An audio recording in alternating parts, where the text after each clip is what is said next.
Hey guys, welcome back to another video, and today in this video we're going to be talking about how to make a good villain, basically. So basically there's 3 rules that I mainly follow to make a good villain. One, he has to be good at making the character suffer and choose between whatever.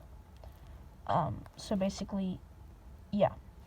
The villain too has to have good motivations, his motivations, like, they have to be understandable and relatable. He can't just be this random guy who wants to take over the world. He has to be someone who's doing it for a reason that's humane and understandable, like a reason to the point where, if I feel like I might do the same thing as a person if I were that character. I wouldn't just stop. And then the other rule is a character must be hell-bent on stopping the hero and doing whatever he or she is set out to do. So they will stop at nothing to do what must be done, to execute their plan. We're going to go by this step by step to make it more specific, and then we'll talk about it. So first rule, making the character choose and making the character suffer. What I mean by this is he needs to be an effective villain. He needs to be menacing. Nightwolf once told me that in order to make a villain, powerful, is to make him scary. Not just, jump scares, I mean intimidating. Maybe, he has, this big authority, and then, we talk about how the character is, really small in comparison, It might even be a literal thing. Maybe the character's super big and the main character's super small. And and you can show this throughout scenes. For example, you could and I'm going to start doing this. What you could do is you can show the main villain, and he's looking at the character, and then he's standing over them. So he's looking down at them. You need to make your villain manipulative, and manipulate the people around him in order to get what they want.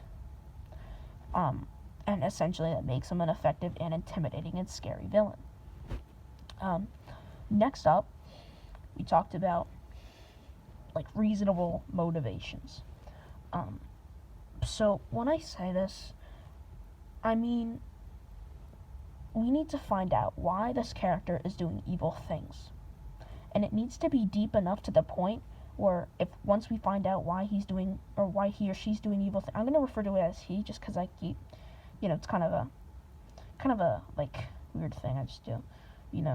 Why, we find out why he's hell-bent on doing it. It needs to come to the point where once we find out why he's doing this, why the main villain's doing this, we're just yeah, I would do the same thing. It can't be so-so. It needs to be seriously, I would do exactly the same thing.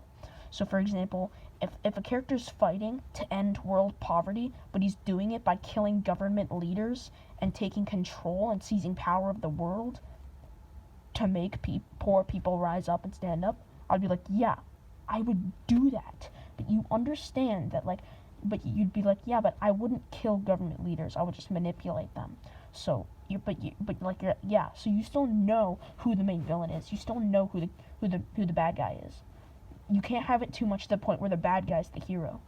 But yeah, so then what you need to do after that is you need to make the character hell-bent on doing it by giving him a personal connection to this problem. He can't just be fighting world poverty just because he thinks it's the right thing to do. He needs to have a personal connection. Say his father was killed because he was poor and he couldn't give money to someone, or maybe he died of a famine. Maybe his village died of a famine because the government wouldn't give them proper supplies, and then he's hell-bent because he has a personal connection to that plague. So now you understand this guy is a good villain. He's effective, intimidating, scary, efficiently fights the main character. I'm listing off by the way I'm listing off everything that it needs to have, the criteria. He needs to be hell-bent on stopping the hero or stopping whatever the hero wants to keep, and needs to just be understandable why he's doing this. That's all I have to tell you guys for now. See you later, guys. Peace out, Cub Scout.